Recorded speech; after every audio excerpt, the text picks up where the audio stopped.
Good evening. My name is Tom Goldstein. I'm the Dean of the O.P. Jindal School of Journalism. I'm delighted to be with you tonight. And I should add that this is the first webinar I have ever done, so I ask patience from you. I had prepared remarks for this little talk, but I'm not going to actually read from prepared remarks because I came from a class just a few minutes ago, which I thought was particularly stimulating, and I thought that I would talk a little bit about what that class was and raise some issues. And then what I'm really looking forward to is questions from the audience of this webinar. And let me, without being terribly pedantic, quote from a book which I happen to like a lot called The News, a User's Manual. It's a very shrewd book about news, and it gets me thinking about what news is and how we report news. And let me just, again, quote, it's by Alain de Botton. It came out a couple of years ago. And he writes, "The news is committed to laying before us whatever is supposed to be most unusual and important in the world. A snowfall in the tropics, a love child for the president, a set of conjoined twins. Yet for all its determined pursuit of the anomalous, the one thing the news skillfully avoids, training its eye on, is itself and the predominant position it has achieved in our lives." I mean, I think it's a very shrewd perception. He then goes on to say, "The news now occupies a position of power, at least equal to that formerly enjoyed by the faiths." So studying and practicing news is of paramount importance. He goes on, "For all their talk of education, modern societies neglect to examine by far the most influential means by which their populations are educated." And then he finishes up by saying, "Once our formal education has finished, the news is the teacher. It is the single most significant force, setting the tone of public life and shaping our impressions of the community beyond our own walls." So with that introduction, I'd just like to say how, and I've been doing this for a long time. I started off in journalism in my traditional U.S. way. I started off as the editor of my high school newspaper a long time ago in a city called Buffalo, New York. And in one way or another, I've been with news ever since. And I'm ceaselessly fascinated by it. I defend it, even though I'm aware of its shortcomings. I think it's a subject like de Botton. I think it's a subject worthy of deep study. And it's also a great, great way to spend at least part of your life. It is fun, it is stimulating, it's challenging. And I would like to just talk a little bit about what's going on in the news right now. And one of the questions that's always raised is, the power of the press, who controls the press, what makes the press accountable. A shorthand for this, I would say, is, who elected us? Who elected the press? It's been called the fourth branch of government, but there are no elections for editors, for reporters. By and large, and certainly in India, as in the United States, the press is controlled by a market system, which I think is the best system. It has its flaws, to be sure, but I think it results in the best type of coverage. So, thinking about the watchdog role of the press gets me to thinking about Donald Trump, who I'm sure you all heard of. And even though he is not Indian, I think, since I've been here, I have been interested, enlightened, and surprised by the influence Donald Trump has on what's going on in India and the influence he has on the Indian press, some of which is good, some of which is not so good. I'm sure you've heard of the phrase fake news.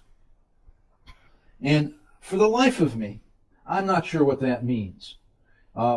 And for the life of me, I think Donald Trump is being playful and trying to get away with it, saying fake news, or and he gives these sort of pejorative nicknames to people like Lion Hillary, which becomes a reality because it gets repeated.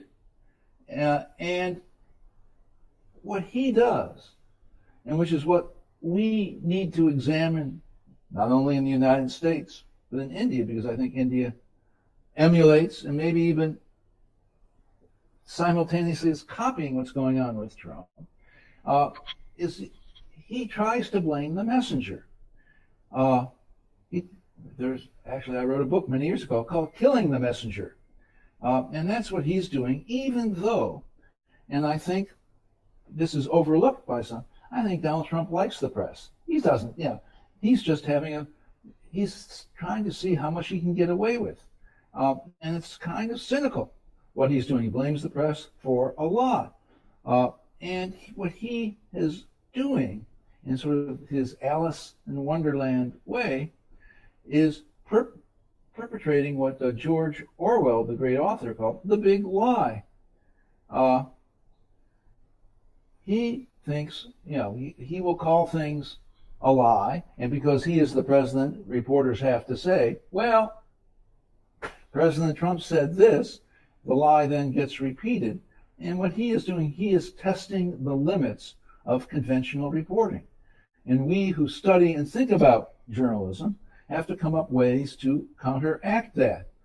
He's not all wrong, certainly, but he surely is not all right. So who watches the watchdog is a theme that goes throughout our studies at the O.P. Jindal Journalism School, which is a brand new place, but I can assure you there's not going to be a course where that isn't thought about. And what distinguishes our school from others is we're not only doing journalism, we're studying journalism in a much larger context of courses, history, economics. We're going to be introducing courses in religion and climate change, amongst other courses. I believe that amongst the big stories for the next half century, to be sure, are not only economic forces and historical forces, which you absolutely have to understand, it's religion, it's climate change.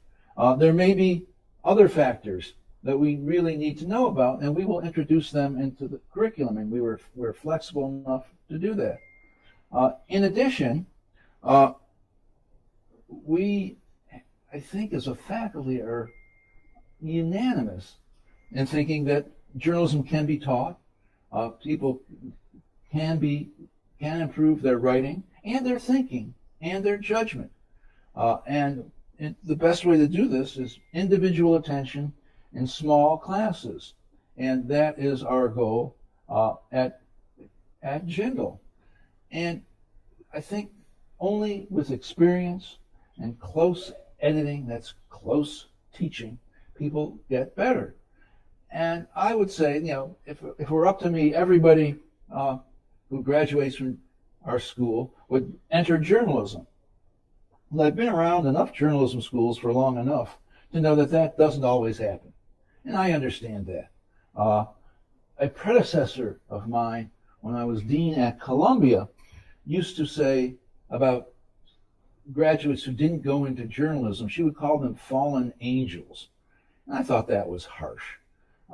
People go into journalism for good reasons, and they don't go into journalism for good reason.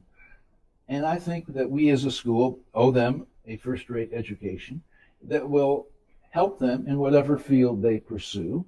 And what's so good about journalism teaches students judgment in a way that I can't think of any other course of study. It also teaches them how to think fast. Journalism is a deadline-driven field, and you got to make split-second decisions. And as I just elaborate a little bit, journalists have to decide to rank issues, to rank the news each day in terms of importance. And the only way to do that is to develop a keen sense of what is important. And that's a skill that's going to serve you well in whatever field. Again, I hope everyone becomes a journalist, but it's just not going to happen that way. So I'm a little, those are remarks I'd like to make. Can we go to questions now? Okay, great. So the first question is, what are the placement opportunities with general communication program? The placement opportunities. We're new, so it's hard, we don't have a track record yet. But based upon early evidence from the internships from the long Christmas break, and the internships were lining up over the summer, there are strong placement opportunities. No guarantees, but strong opportunities. And this is an uncertain job market for journalism. It's an uncertain job market worldwide for journalism. It's an uncertain It's an uncertain job market for just about everybody. But we will work tirelessly to place our students in the best places possible. Next question. I think the next question I answered already, so now would essentially be the differences between offering. Okay, well, I'm not an expert on that, and so with that disclaimer, let me say and I've alluded to this. I think it's the flexibility of our curriculum. It will be the sizes of our class, and it will be our attentiveness to the important liberal arts subjects. I mean, I may be wrong, but I have not found a journalism program in India where students will study religion, philosophy, climate change, amongst other subjects.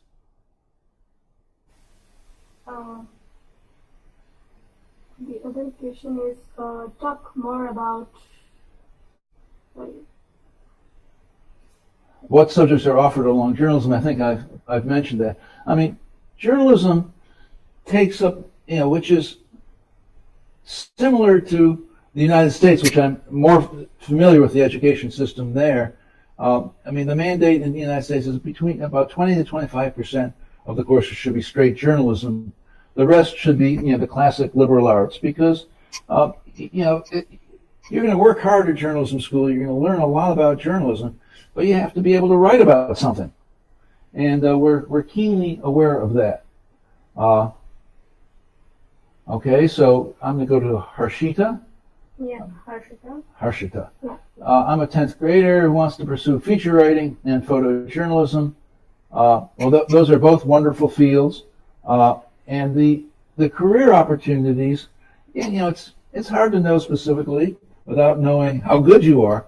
But if you have a passion for it and you develop your skills, you're going to find work. You may not find a job at a large institution, but you could craft a life as a freelancer for sure.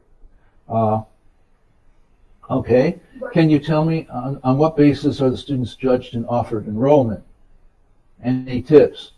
Well, we're very early in the game here, but if you show an interest in journalism and ability to write and think clearly, we're very interested in having you here.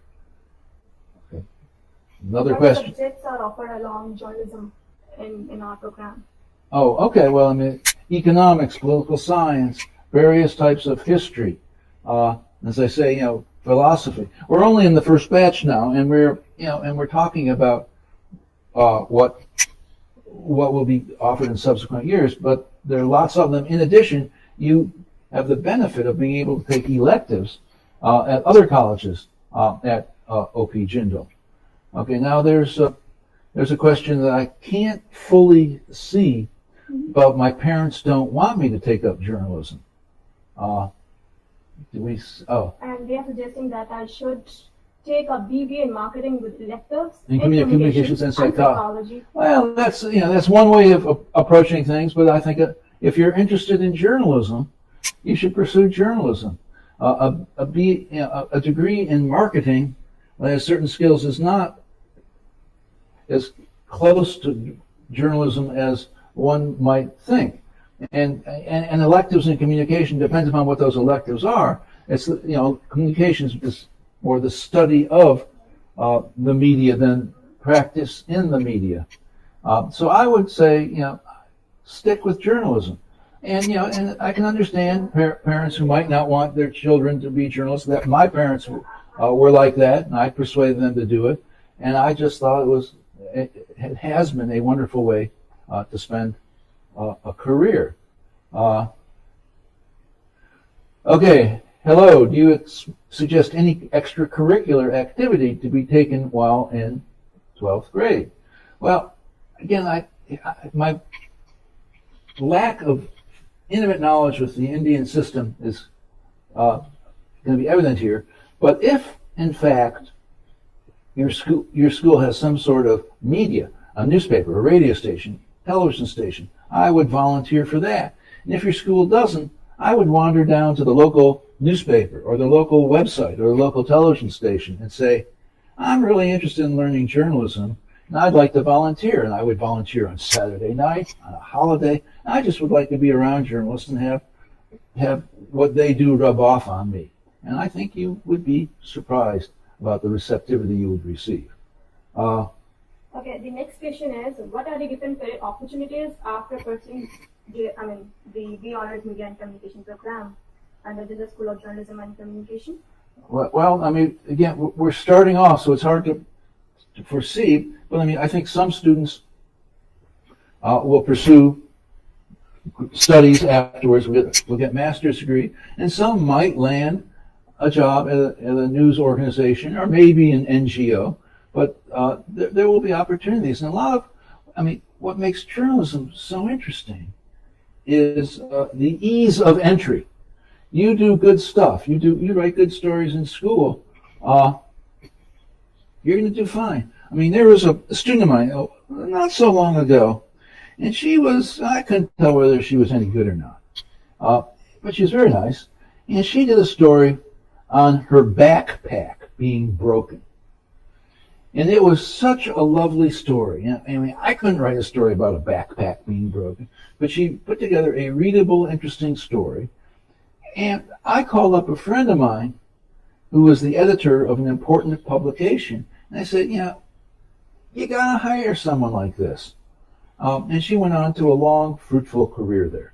So do well, show an individual eye, an individual style, and you'll do well.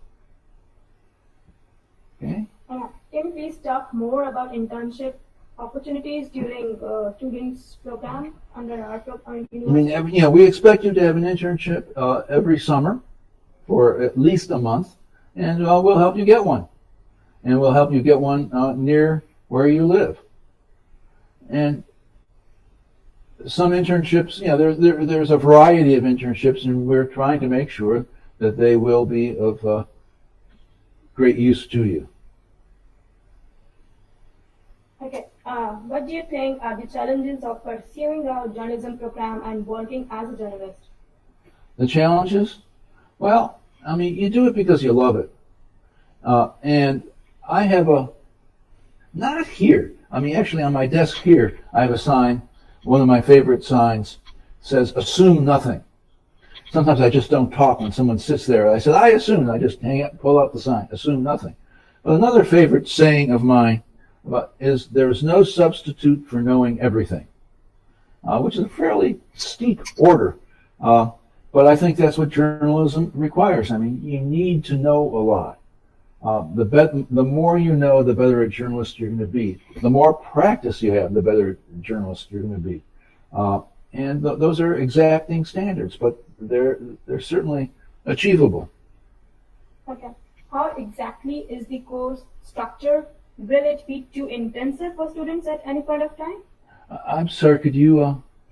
How exactly is the course structure?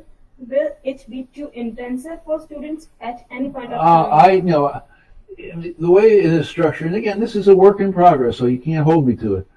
Each term, there will be at least one journalism skills course, along with the courses in history, economics, and we're also going to have journalism-related courses. One of the interesting courses will be a course in evidence, how to find stuff out. I mean, we may call it evidence, we may call it fact-finding, but that will be an invaluable course.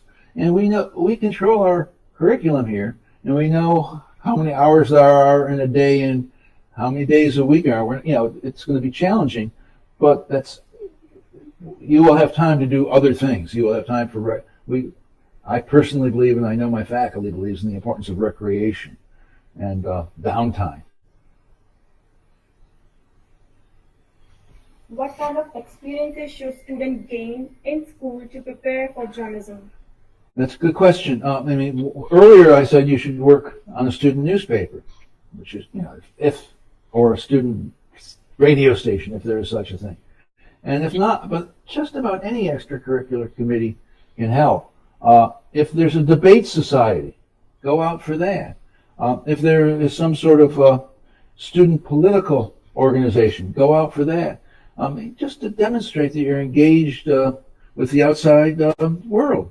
We would look favorably upon that. The more different experiences you have, the better off you are.